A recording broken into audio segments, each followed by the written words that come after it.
Welcome to the Startup Competitors Podcast, where we talk with early stage entrepreneurs to understand what information they use to inform product roadmap, strategy, and market differentiation.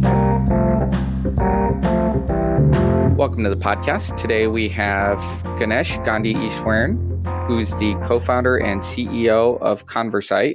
Ganesh, welcome to the program. Thank you, Mike. All right, Ganesh, why don't we start with a quick elevator pitch for ConverSight? Yeah, ConverSight.AI. We are an Indianapolis-based technology startup. We are focusing on natural language and voice-based conversational solutions. Think of us like a Siri for your business data.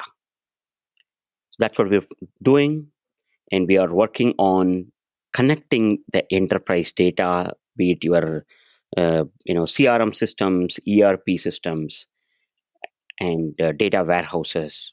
That data, take that to the people like the sales leaders and finance leaders and plant managers, warehouse managers, without them creating reports, without them going through tons of spreadsheets or waiting for somebody from the IT team to deliver the data. We can have provide a personal assistant for them. That assistant will understand your natural language, your colloquial discussion, and go get the data from the database and give you in a nice graphical way. And then you ask a question, oh, how much sales we made last year in West region. Then you just ask, oh, how about East? So our personal assistant, what we name Athena, so Athena will understand what you're asking, what you have asked, and give you a contextual answer. And the next step, she will also tell you, are you interested in margin? Are you interested in related metrics, for example? Maybe you are analyzing by region. She'll probably ask you, do you want to analyze this by state, right? So that's kind of how we are enlightening our users. Our idea is all the enterprises, companies are spending millions of dollars in capturing the data, but when it comes to using the data, 80% of the decisions are made without data. So why are we doing that? Why not we make use of the data? One of the barrier is the technology, but Google last 2 decades is empowering us with uh, worlds of information. So why not we provide a Google, a Siri-like natural interaction for the leaders to connect the data? So that's what ConverSight, conversational insights through artificial intelligence is all about. I love it. Can I ask a couple of questions on that? Because I'm kind of curious how what that actually looks like in implementation. So, all right. So I'm going to say some things back to you. You tell me if I've got this wrong. So if I'm the end user, right, I'm talking to Athena on my phone and either giving data or asking questions of the data. And I'm assuming behind the scenes, Athena has access to tons of different systems, right? Whether it's my CRM system or accounting system or whatever the case may be. Yes. That there's that middle piece between like the raw data and the end delivery of that data, right? There's that knowledge piece. Like how does Athena know like what are the types of questions I can ask it and what are the types of pieces of information I might want or might want to give it? Like is that custom configuration when you guys show up at a corporate site, you're helping them define what those things are and implementing that? Or is that something that they self-serve and they come up with those different metrics and pieces of information that they're then going to identify as things that would be fed up over time? Tell me how that works. Sure. I think you perfectly use the terms. It's a knowledge base. So we capture the knowledge. We maintain 4 levels of knowledge. Base knowledge we call, which is more generic, what is customer mean, order mean, year, quarter, month. That's kind of a generic knowledge. That's a base knowledge. Then we go to a domain knowledge, which is like sales, finance, order management, warranty claims, kind of a domain. Then you go maybe specific to a customer. Customers will have products, specific products named So training, understanding that's the third level. The fourth level is a specific role. For example, take an example of a CFO of a car dealership. The CFO would be asking, how much sales we made last week. Now, he or she will be expecting dollars, right? Okay, it's like $5.2 million. But if somebody from the dealership who is taking care of the inventory, they are asking about, oh, how much sales we made last week. The answer they are expecting is like 24 cars. So the same question may have a different meaning. That's why we maintain at a role level knowledge. So the one piece of the puzzle is the knowledge, and that has four levels. The second piece is obviously the machine learning, the deep learning algorithms. And when you are asking something, how we are understanding, that is very similar to how, as humans, we understand what we call the neural network. If you ask your 3-year-old, go get the red car, red is something, the color she's not understanding. She'll ask you, Dad, you want this one or this one? One hand is red, the other is green. She can't say red and green, this one or this one. And you show this one, and then in her memory, it's stored now. Okay, there is a red and there is a car. Next day, you say, go get that, red shirt. She'll go perfectly get it because she already learned red. Now, shirt is already learned. And the same way, a probabilistic approach, how the human brain is making on every decision. That's how our engine is also understanding and delivering. Perfect. Okay. So thank you for that. Help Mhm. for somebody who's listening, help with any vanity metrics or anything you can share, whether that's employees, revenue, funding to date, number of questions that Athena has been asked to date would be kind of cool. Anything you got that would help somebody who's listening understand where you guys are on this journey? Are you just starting out or are you guys at take over the world mode? Sure. Yeah. We started the company last year with, obviously, with the two of us, myself and my co-founder, Gopinath.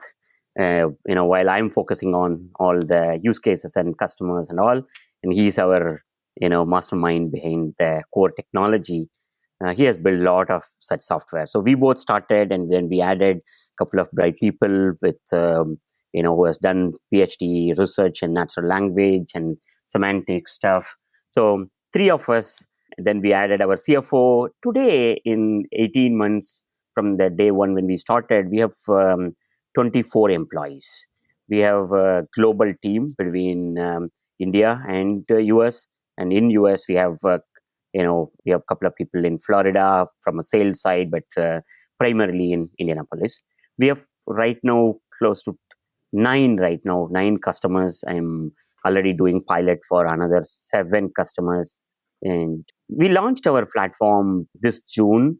We were kind of working on platform for last 1 year. Like, we launched in June, and from June, we got into this 9 customers. So that's where we are at. I think, in terms of number of questions, it will be a lot. If you have kind of one screen or one system, you may be bored to go back to that. But when you are talking to somebody, you tend to ask more. So we are seeing an increased amount of usage.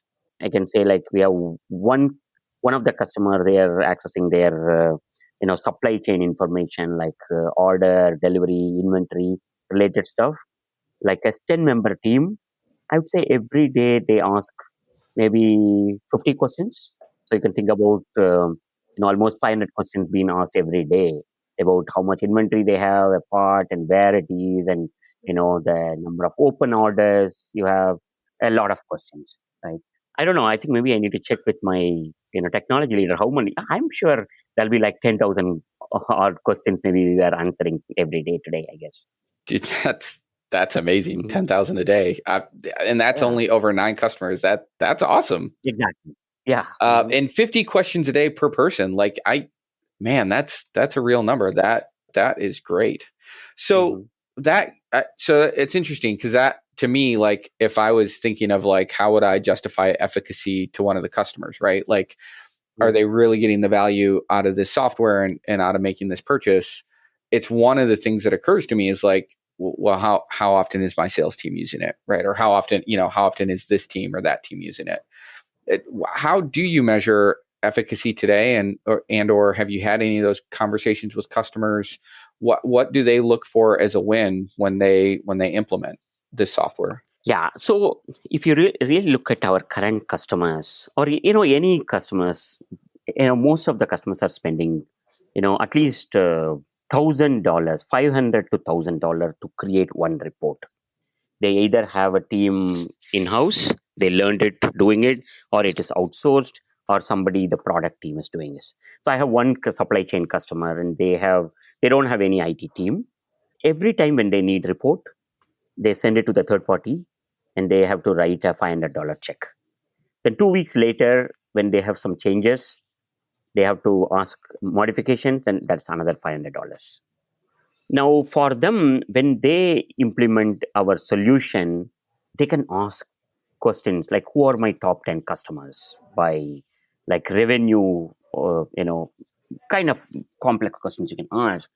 And in real time, instantly, we go get that data and generate, not create, right? Generate that insight automatically. So for them, each time when they're asking a different question, they're saving $500. Otherwise, they would wait for 2 weeks and spend $500. So for them, it's just like instant data. How quickly I can get this without waiting for somebody to develop, and then cost, huge cost. And another thing, if you really notice, we are working with another manufacturing customer, and they have large sales team. They have 600 different products. The sales leader was mentioning to me that she was managing close to $300 million portfolio, and she was mentioning when she was in front of the customer, when customer was asking about details on the product, about how much inventory you have for this, or how much warranty you give. Some of those she can't answer, right off her head. She can't remember everything. So now with our platform, she can just take the mobile and quietly chat how much inventory we have for 2, 3, 4. So system immediately give you that. So that instant access and will make the conversation between the customer and the salesperson go to the next level immediately, instead of telling, oh, let me go back and check and let you know, right? That you are Yeah. losing a day. Yeah. So that's kind of an advantage, I would say. I'm so glad I asked that question. That like put a whole new level of granularity. Like those examples right there were fantastic. That helps me a lot in terms of like real use cases. That was great. Thank you. So Sure. when you think of competitors for ConverSight AI, who do you think of? Is there somebody else out in the market doing exactly the same thing you guys are doing? Is there anybody close? Like what does that look like when you break down the segment of the market that you're in? Yeah, 90% of the current reporting BI is done by the traditional players, the reporting and dashboarding players like Tableau, ClickView, Microsoft Power BI, and then Cognos, Oracle BI, those kind of players. But in all these, you have an IT developer, somebody in the IT side working on creating those reports, or somebody from the business side learned how to do it. But every time you need, you are creating a physical object. So that is I would say, like generation one kind of that. Then the next one, we have a company called ThoughtSpot, and they are like 7-year old, I guess. They have provided a Google like guided analytics. So that's one is very interesting. They have definitely gained tremendous traction in terms of sales and adoption. And so they are, if you go to Google, you ask a question and you get the answer. What we are focusing on is next level, where it's not just you ask one question and get a response. Can you have a conversation? We are envisioning our platform as a more like person. So you are onboarding your data person. Now you have a discussion with her, what we call Athena. You ask her one question, and she's not going to stop giving that one question. Google is going to give you one question and wait for it, right? Rather, our solution is conversational. You ask one question, I'll give you the answer, but ask you related questions, giving you the answer to the related. The second one, what we also focusing on is we believe the conversational systems are required not just on the post-mortem, like last week data, last yesterday data. It should be now. We can connect our system to any like transaction system to understand how much open orders you have, how much inventory you have, those kind of items. So we have ability, one, to do it conversationally, second, to connect with transactional systems, and third, you can also not just read only access to the data. You can, for your how much open opportunities you have, and if you have something to approve it right away through the conversation. So we are really looking at the design as more than the traditional reporting and PI. That's how we are differentiating. And is that so? I'm trying to then imagine when you're going into a corporation to kind of pitch a pilot and get a conversation started. I love, by the way, I love the first generation, second generation. It's a great way to distinguish against the kind of especially established players in the space. Mm-hmm. What does that conversation look like when you just pick an ideal customer for you? I don't know if that's a manufacturing client, financial services client, whatever. Like, walk me through that conversation when you show up there, because obviously they have some solutions in place already. How do you like to shape that conversation when you're saying, okay, that's all well and good, but this is what we do, this is how we're different? Yeah. So in small mid organizations where either they don't have tool or they don't have people to do reporting, provide insights, the leadership is really struggling, and a lot of spreadsheets being used. So in that kind of a situation, our ideal situation is like working with the business leaders, director of operations, CFOs, to see how we can connect their transaction and data bases and provide them instant data. And we kind of typically show a quick demo with our sample data, and then we connect to their data and show, in a day we can show a quick cool demo with their own data.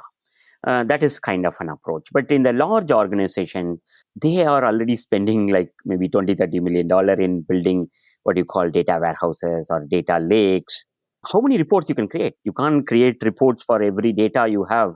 Right. Every retails or putting data in your data lakes. You can create reports for everything. So our idea is create that, have the data, and ask our questions on top of it. And it's also not just very simple questions. You can ask about margin erosions. You can talk about, there are a lot of algorithms involved in this machine learnings we are using to identify the data anomalies, to bring the data pattern. When you ask what's my margin look like, we are not just going to say it's like 23%. We are going to say it's year to date 20 to 23%, but your July margin is what dragging you, right? So that's kind of little bit of an implicit response what we are giving them.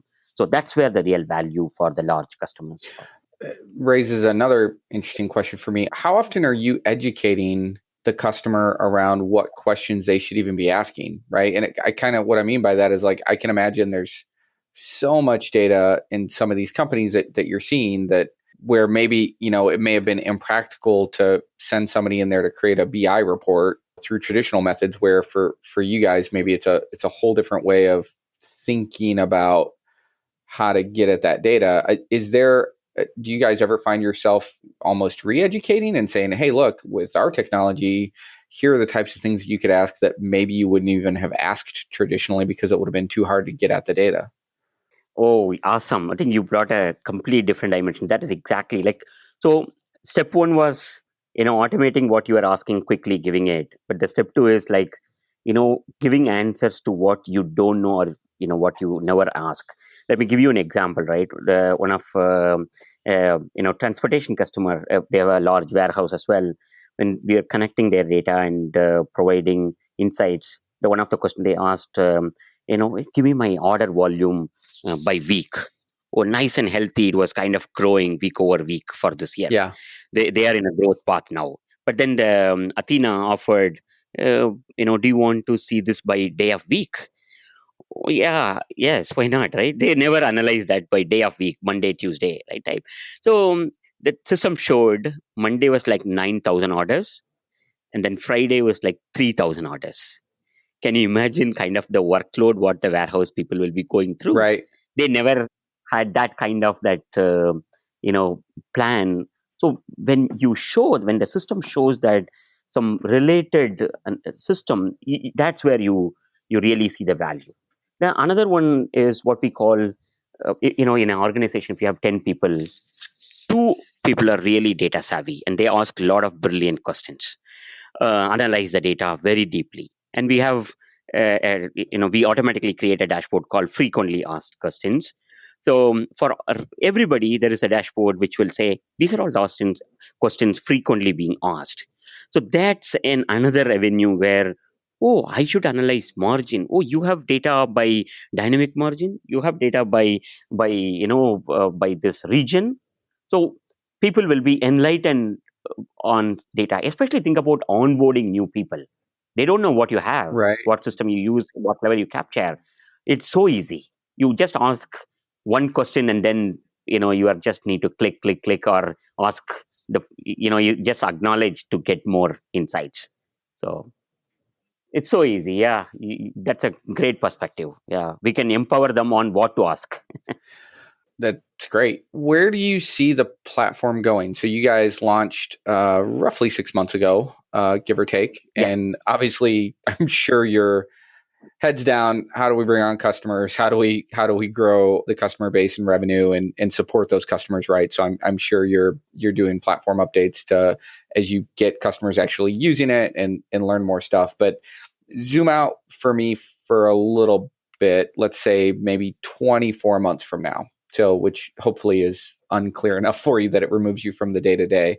So 24 months from now, if you think you're going to look back at ConverSight.AI and where it is at that point, what do you think you're doing then that's different? Is it just bigger and more customers, or do you think there's new features or whole new ways that you think about the problem that you're trying to solve that you've taken to market at that point? Yes. So two areas, right? So in a customer journey, what we are looking at right now is step one. We are connecting to their data and generating some insights. Instead of we are just telling, hey, instead of your somebody from IT team creating reports, we can generate it for you. That is step one. We are doing it. The second one is have a conversation with the system. Then we understand what are you interested in, right? The margins, revenues, kind of metrics what you are interested in. Yeah. Then if you are asking the same 4 or 5 questions every day morning, I want to bundle that and give you as a news. Today all of us have, when we get up in the morning, we just open up newspaper, radio, TV to understand everything in the world, politics to sports. But the moment we turn into our own enterprise, if I am, a retail owner, if I want to know what happened in my retail stores yesterday, and I have no clue. I may need to look at my email or my spreadsheets, or I'll call somebody, right? So can Athena give you a business briefing? So that's kind of Oh, I love one that. part, Yeah. right? So the second part is we want to keep it more transactional as well, right? If you're on the road and you are looking at, okay, how much inventory we have, okay, you have 8 open orders for this, you need 400 items but your inventory has only 300, then it should ask, do you want to reorder? Then it should say yes and the reorder is created. So we want the data should be actionable, and the platform should help you to perform an action, not just giving you the insight. Yeah. So in 24 months from now, you should be able to perform an insightful action. So we are focusing on insight today. We want to take it to action in 24 months from now. That's what we'll do. That's fantastic. I love it. Mhm. How in that roadmap, especially when you think of transforming it into action, right? So the inner geek in me immediately goes into like, how do you do that? That feels like a ton of potential integrations that you might need to build out to all of these platforms, right? So whether it's accounting, CRM, ERP systems, whatever the case may be, how do you think you'll start approaching that? Or is it, look, we've already had to integrate with all those systems just to get the data to begin with, so we'll already know how to talk to those systems when we get there? Or are you viewing that in a different way? Yeah. So right now we are integrating to, what our current customers or the potential customers are using. There is no way we can integrate this with everything in the world, right? It's broad. So one approach is to, go by, for example, we have integrated a couple of modules in Oracle ERP and Fishbowl inventory, like QuickBooks, Salesforce, some of these. Now we are going and acquiring customers where we have already integrations. That is step one. And then, or we have a new customer coming in and who has a software, and but potentially we can penetrate into a larger market. Then we are integrating that new one, adding into that. But the other whole new approach what we are also looking at is a partnership, right? So we want to see if we can have a OEM partnership with that software partner, and where our platform can bring in natural language and voice interaction on top of their data, on top of their APIs. So they can now start giving natural language interaction to their customers, their users. So that is another way that it's not like we need to do everything. We'll partner with them to do it. Then we also, third approach is we have a channel partners. So we are partnering with one new right now, and they are so specialized in an ERP, and they are building the data layer for us, and we're building. So it's the third party, but who will build, and then we can do a joint marketing. So we are adding more interaction integration with these softwares as we go, but in three different possibilities channels. So I'm curious a little bit in the origin story for this product. So tell me a little bit, you and your co-founder, how did a year ago you guys started down this path? Where did that come from? Did one of you have experience in the space? Is this born out of first person frustration? How did you wake up one day and say, Athena, that needs to exist? Great question. I was in the data and analytics business for last 18 years. I have, delivered, I don't know, 100 or 200,000 reports myself and my team. I used to manage a large data analytics practice, part of a very large company. I served, you know, at least 100 plus Fortune 500 companies, right, in their data analytics. One thing, my own thing, I'll say, I own the outcome. I want to see whatever we are delivering, it should satisfy what their outcome is. Is it sales traction? Is it growth? It's margin performance? Whatever it should. One thing I was having very tough time in many of these large organizations was we go deliver a data warehouse and analytics system. We spend day and night for 6 months, and you deliver it. Maybe they spend $1 million with us. But then after 3 months, when I go look at how many people are using it, just three, four, that was like, why are you not using it? Right. Because we spend a lot of money and effort. To me, my own team, I must have asked my team to work in the weekends and nights, and a lot of effort spent, and why are you not using it? But then the answer is, Ganesh, it's complex. There are too many dashboards I have, or I'm on the road, I'm in front of the customer, so I'm not using it, right? So now we made something that, how do we make a Google? Everybody using Google. Nobody is complaining Google is complex, and nobody is teaching us how to use Google.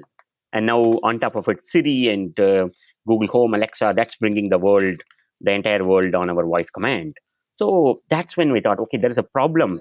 Companies are spending money, not utilizing it. That's not good. But on the other side, such a easy system where everybody is using it, why not we marry it together?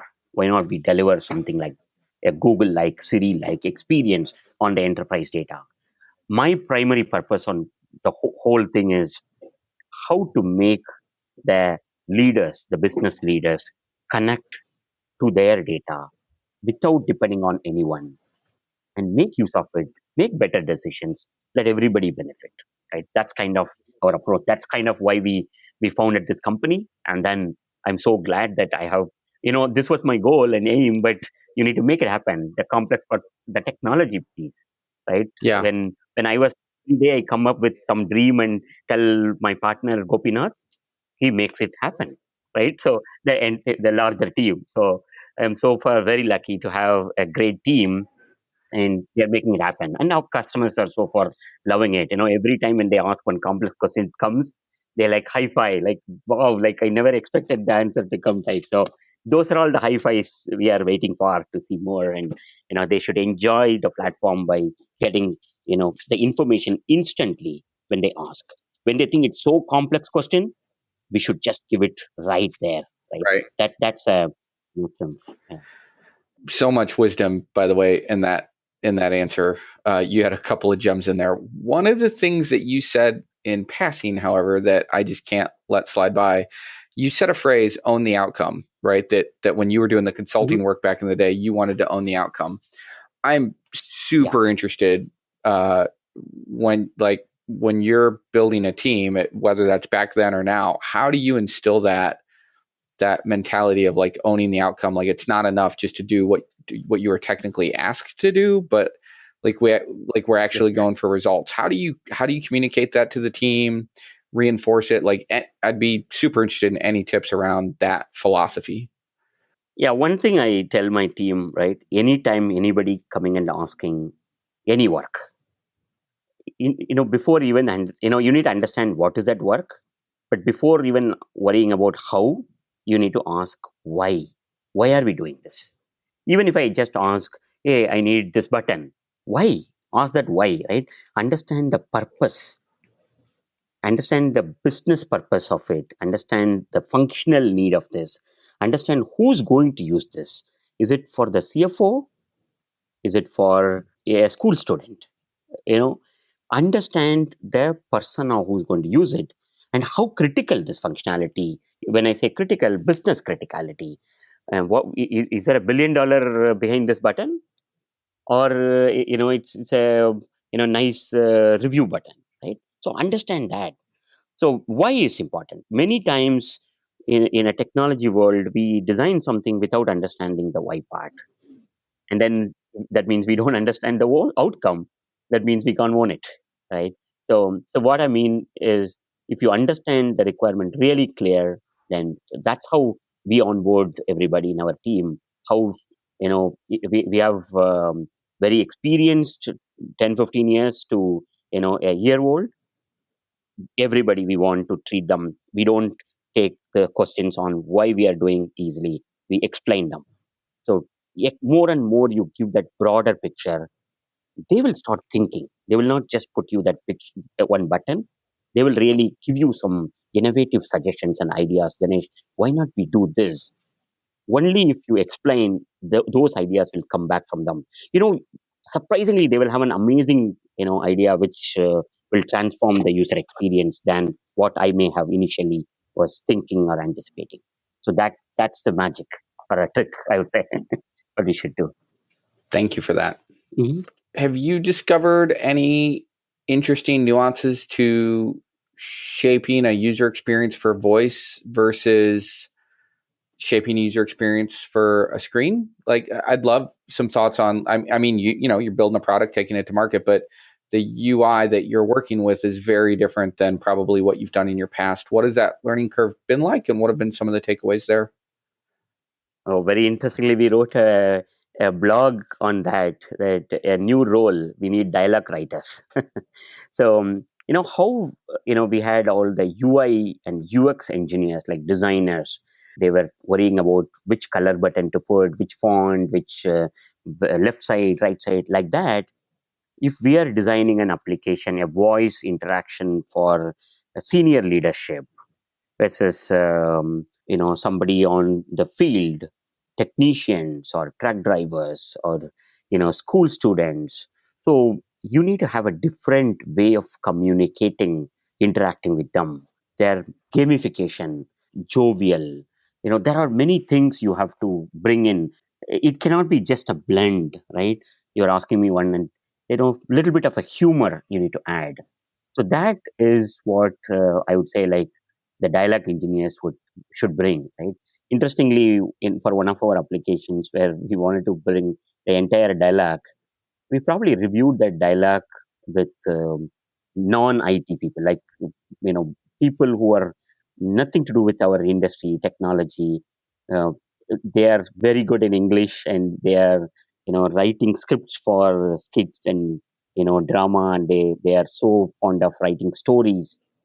Those people, when they write a dialogue or review our dialogue, and they bring some of those changes, it's a minor tweaks that makes a big difference. So that is the same way how you have UX engineers to design screen. Yeah. You need very good dialogue writers for this.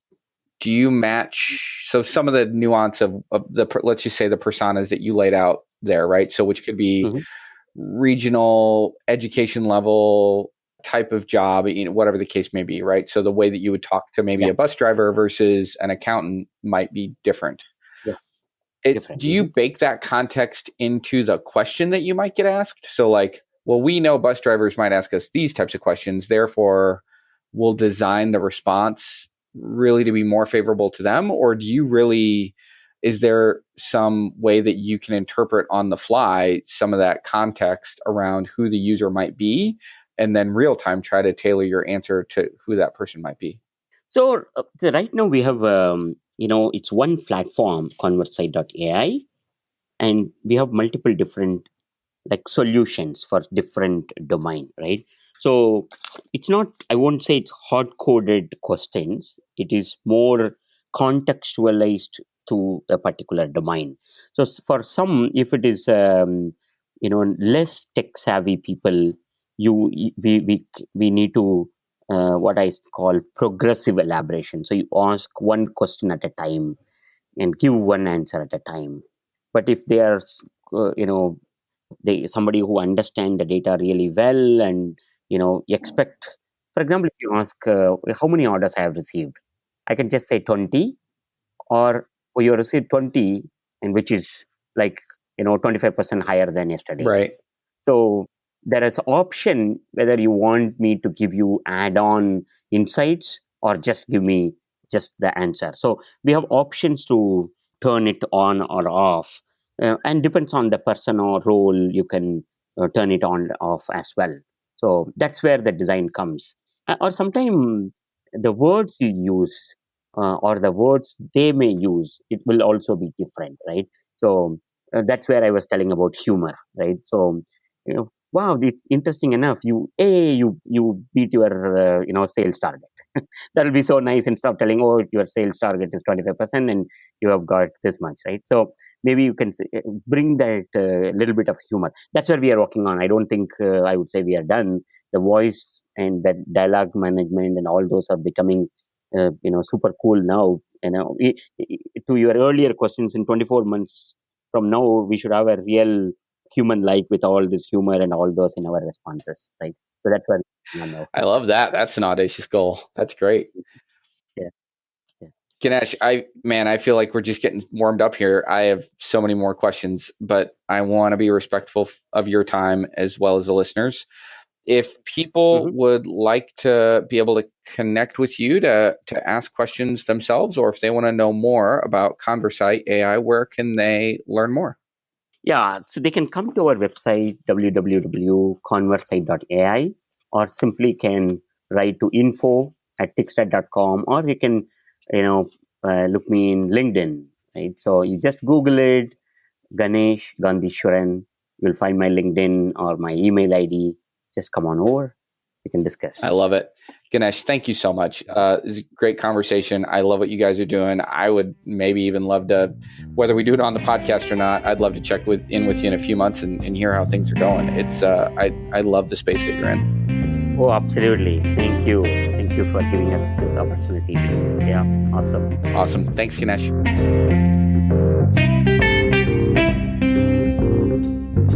If you're thinking of launching a SaaS product, Startup Competitors can provide data on your closest competitors, survey potential users, or provide other product validation services. Learn more at startupcompetitors.com.